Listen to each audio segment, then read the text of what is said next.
ஒரு படத்தை எவ்வளோக்கு அளவு கொதறி வைக்கணுமோ அந்தளவுக்கு கொதறி வச்சுருக்காங்க. ஏன் இதை நாங்கள் சொல்கிறோம் அப்படின்னா, ஆரம்பத்தில் ஒரு ஒரு படம் ஆரம்பிக்கும்போது வந்து கடவுளுக்கும் அந்த சாத்தானுக்கும் ஒரு விஷயம் அப்படிங்கிற மாதிரியான ஒன்று ரெடி பண்ணிவிட்டு அதுக்கப்புறம் அந்த கதைக்குள்ளே உள்ளே வராங்க. இந்த கதையை வந்து அமானுஷத்தையும் ஒரு ட்ராஜடியும் ரெண்டையும் மேட்ச் பண்ண ஒரு விஷயத்தோட கனெக்ட் பண்ணணும்னு ஒன்று ட்ரை பண்ணியிருக்காங்க. ஆனால் இதை ஸ்க்ரீன் ப்ளேயில் ஒழுங்காக பண்ணியிருக்காங்களான்னா சுத்தமாக கோட்டை விட்டாங்க. படம் பார்க்கும்போது ரொம்ப ரொம்ப போர் அடிக்குது. 2வது இந்த காட்சி அந்த இடத்துலையே தான் இருக்குது அப்படிங்கிறதுனால சலிப்பை தட்டுது. 3வது எதுக்கு எடுத்தாலும் பயந்துக்கிட்டே இருக்கிறதுனால வெறுப்பு வருது. இந்த படத்தில் மியூசிக்கு வந்து அவங்களே நடிக்கிறது ஏதோ 5 ரூபாய்க்கு கொடுக்குதா வந்து வெறும் 2 ரூபாய்க்கு தான் நடிச்சிட்டு இருக்காங்க. இந்த மியூசிக் டேரக்டர் என்னன்னு தெரியல, பேமெண்ட் நிறைய ஆகிட்டான்னு தெரியல, மியூசிக் ஓவராக போட்டு எப்படியாவது காப்பாற்றி விடணும்னு என்னமோ ட்ரை பண்ணுறாப்புல, ஒன்றுமே ஒர்க் அவுட் ஆகலை. நடிகர்களுடைய நடிப்பு இருக்குல்ல எல்லாமே ஆவரேஜ். முனிஷ்காந்தும் சரி எல்லாருடைய நடிப்புமே ரொம்ப ஆவரேஜாக இருக்குது. அதே மாதிரி ஒரு ஸ்க்ரீன் பிளேயில் ஒரு லாஜிக் அப்படிங்கிற ஒன்று இருக்கு இல்லையா, அது சுத்தமாகவே இல்லை. காளி வெங்கட் வந்து சாகிறப்போ வந்து நான் இந்த இடத்துல அந்த பணத்தை வச்சுருக்கேன் அப்படின்னு சொல்லிடுறாரு.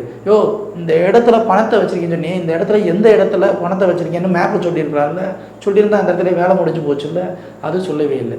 இதே மாதிரி இந்த படத்தில் அமானுஷமாக நிறைய விஷயங்கள் நடந்துக்கிட்டே இருக்கும்.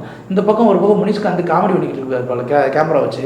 அந்த காமெடியெல்லாம் வந்து முனிஷ்காந்த் கேமராவில் எதுவுமே தெரியாதா அப்படிங்கிறது ஒரு பெரிய ஆச்சரியமான ஒரு விஷயம். அப்புறம் இந்த படத்தில் வந்து ட்ராஜடியாக கூட இருக்கிற ஒரு ஃப்ரெண்டோட ஒருத்தையும் அந்த மாதிரி ஒரு விஷயம் காமிப்பாங்க. அவன் எங்கேருந்து வந்தான் எப்படி வந்தான்றது தெரியவே தெரியாது.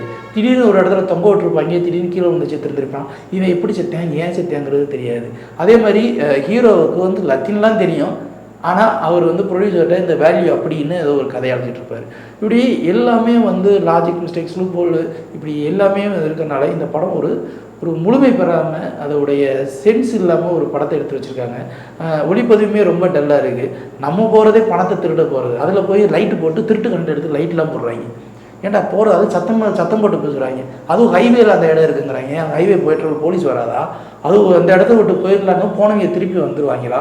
அங்கே சிகரெட் இருக்காங்க. இப்படி பல விஷயங்கள் எதுவுமே வந்து எதுலேயுமே ஒத்து வராதனாலேயும் இந்த படத்தை எதுவுமே பார்க்கும்போது நமக்கு இது ஜென்ம நட்சத்திரமா இல்லை நம்ம வந்த ஜென்மம் இப்படி ஆகிப்போச்சா அப்படிங்கிற மாதிரி ஆகிடுச்சு.